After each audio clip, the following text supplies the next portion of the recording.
arşivli bölümünü tamaşa edə bilərsiniz. Bizlərin qəlbində daha da çox sır altına düşüb dini, məzhəbini dəyişirlər. İnsan yalnız Allaha ibadət etmək, öz dini tariximizə nəzər salmalı. Qur'an bir rəhbər kimi, dinlə bağlı bir...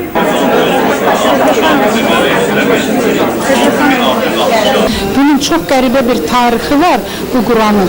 Bu hardasa 400 ildən çox bunun ömrüdə bundan qabaq yazılmış bir Qurandır. Ceyran dərisində bu Quran yazılıbdır.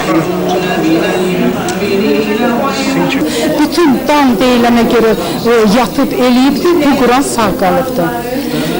Sonra bir neçə illərdən sonra şəhərində Şeyx Hüseyin adlı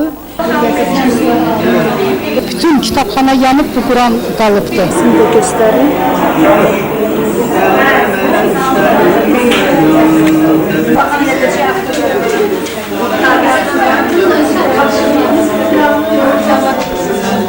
Peyğəmbər də onun evladının məhəbbəti.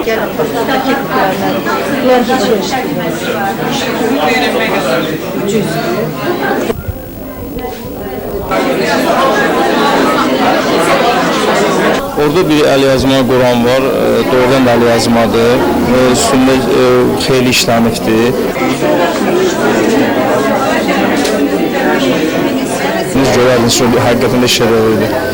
Ümumiyyətlə, belə sərgilərin Gəncə şəhərində keçirilməsi təqdirə layiqdir. Xoş olardı ki, tez-tez keçirilsin. Sərgi mənim özümə çox böyük təsir bağışladı. Bu gün başım bağlamışam. Yəni ki, çox gözəl. Ən çox maraqlı Zəzəldən çıxan Quran,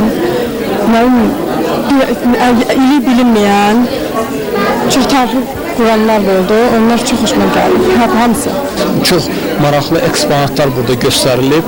Mən özüm çox gözəl eksponatlarla rastlaşdım və çox məmnuniyyətlə onları sərgidə müşahidə edirəm. İnşallah elə fikirləşirəm ki, indən sonra bu sərgilər tez-tez Gəncədə keçiriləcək. Təzəsi yoxdur. Qədim Quranlar deyəndə. Ayrı-ayrı nəşrdir.